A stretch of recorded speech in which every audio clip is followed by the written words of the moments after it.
السلام علیکم ورحمۃ اللہ وبرکاتہ۔ زکوٰۃ کے مسائل کے اوپر ہم بات کر رہے ہیں۔ آج ہم دیکھیں گے سونے چاندی پر زکوٰۃ۔ قرآن اور حدیث میں ذکر آیا ہوا ہے سونے چاندی کا اس پر اجماع ہے علماء کا کہ یہ قرآن حدیث میں اس کا ذکر آیا ہوا ہے سونے چاندی کا، اس پر علماء کا اجماع ہے۔ دیکھیں دوسری چیز اس میں یہ ہے کہ کنز ہم اس مال کو کہیں گے کہ جس کی زکوٰۃ نہ دی جائے۔ جس مال کی زکوٰۃ نہ دی جائے وہ کنز ہے۔ کنز ہم اس کہیں گے جس مال کی زکوٰۃ نہ دی جائے، اس کو کنز کہیں گے۔ جو لوگ سونا اور چاندی جمع کر کے رکھتے ہیں زکوٰۃ نہیں دیتے تو وہ کنز ہے۔ تو یہی سونا چاندی پگھلا کر ان کی پشتوں اور پہلوؤں پر ڈالا جائے گا، پشتوں اور پہلوؤں اور پیٹھوں پر۔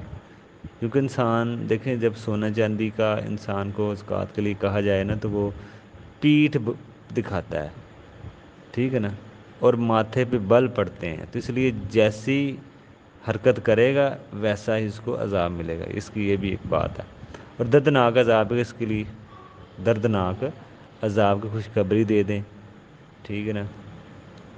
تو یہی مال عذاب کا سبب بن جائے گا۔ جو سونا چاندی انسان ہے اللہ کے راستے میں خرچ نہیں کرے گا، ان کا جو زکوٰۃ ہے جس کے واجب ہے وہ نہیں دے گا، تو یہ بھی اس کے بارے میں آتا ہے سونے چاندی کے بارے میں کہ اگر ہم اس کی زکوٰۃ نہیں دیں گے تو یہی مال عذاب کا سبب بن جائے گا ہمارے اوپر، یہی مال ہمارے لیے عذاب بن جائے گا۔ یہی سونے چاندی کی اگر ہم زکوٰۃ نہیں دیں گے تو ہم اس کو کنز کہا جائے گا۔ اس مال میں آپ زکوٰۃ دے دیں وہ کنز نہیں ہے۔ اب دیکھیں سونے چاندی میں 5 اوقیہ پر زکوٰۃ واجب ہے، یعنی کہ چاندی کو ہم دیکھیں تو 200 درہم، اگر 5 اوقیہ سے کم چاندی ہے تو پھر زکوٰۃ نہیں ہے۔ جیسے 200 درہم سے کم چاندی ہے، اللہ کے نبی پہ دور میں 52.5 تولے چاندی جو آج کا چاندی ہے اس ٹائم 200 درہم وہ بنتی تھی، درہم نا چاندی کا تھا، تو وہ 5 اوقیہ کہہ لیں آپ، 200 درہم کہہ لیں، ایک ہی بات ہے۔ تو اس سے اگر کم ہوتی چاندی تو کوئی زکوٰۃ نہیں ہے، جیسے 52.5 تولے سے کم چاندی ہے تو کوئی زکوٰۃ نہیں، 52.5 تولے سے اوپر ہے تو اس پہ زکوٰۃ ہے۔ یہ ہے چاندی کا نصاب۔ پیسوں کے اوپر بھی اس کو لیتے ہیں، بعض لوگ سونے کو لیتے ہیں، بعض چاندی کو لیتے ہیں، وہ بھی انشاءاللہ آگے آئے گا۔ آگے دینار پر زکوٰۃ ہوتی ہے 85 گرام۔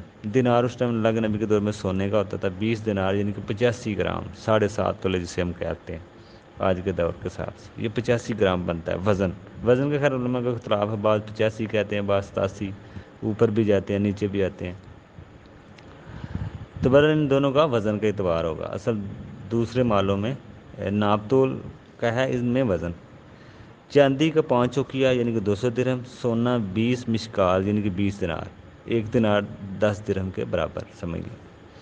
20 دینار کی قیمت 200 درہم کے برابر ہوتی ہے، یعنی کہ اس ٹائم 20 دینار اللہ کے نبی کے دور میں اور 200 درہم کی برابر ویلیو تھی، سیم تھی، لیکن آج بہت فرق ہے۔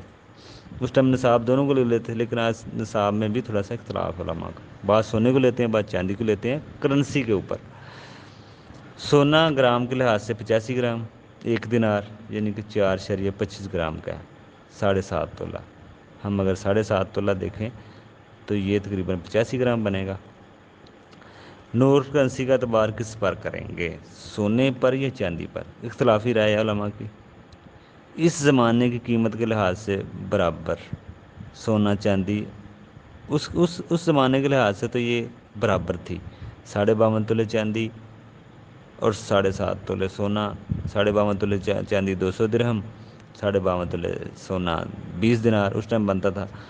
اس ٹائم تو اس کی ویلیو برابر تھی، سیم تھی، لیکن آج بہت فرق ہے 200 درہم اور 20 دینار میں۔ نوٹ کرنسی پر نصاب کس کو لیا جائے، سونے کو 20 دینار یا چاندی کو 200 درہم؟ اس ٹائم تو ویلیو اس کی سیم تھی سونے چاندی کی، لیکن آج بہت فرق ہے، لاکھوں کا فرق ہے۔ 52.5 تولے چاندی کا ریٹ آج 80,000 ہوگا، اگر جو تولے چاندی کا 1500 کے اوپر کچھ ریٹ ہے تو یہ تقریباً بنے گا 80,000 روپیہ۔ لیکن اگر سونے کو دیکھیں، سونا اگر تولہ 1,26,000 یا 29,000 کے قریب ہے تو یہ تو 9.5 لاکھ کے اوپر بھی جائے گا۔ تو اب اس میں دونوں کو کرنسی کے اوپر نصاب کس کو لیا جائے، علماء کے اس میں 2 رائے ہیں، بعض تو سونے کو لیتے ہیں، بعض چاندی کو لیتے ہیں۔ ایک رائے یہ بھی ہے کہ ان دونوں کو مکس کر کے بھی نصاب بنا لیا جائے، لیکن وہ ٹھیک نہیں ہے۔ بعض کہتے ہیں کرنسی کے اوپر چاندی کو لے لیں، کم کو لے لیں، بعض کہتے ہیں سونے کو لے لیں. تو یہ بھی انشاءاللہ آگے تھوڑی سی اس کی تفصیل دیکھیں گے کہ یہ کیا کون سے علماء کی رائے ہے. آج کے دور کے علماء کی یہ رائے ہیں. پہلے تو خیر اتنا اس کا مسئلہ نہیں تھا، اتنا فرق نہیں تھا، کوئی بھی لے لیتے تھے نصاب. اب بہت فرق پڑ گیا ہے. تو اب کن علماء کی کیا رائے ہیں، کیا قیاس ہے، کیا دلیل ہے، وہ انشاءاللہ ہم آگے دیکھیں گے. السلام علیکم.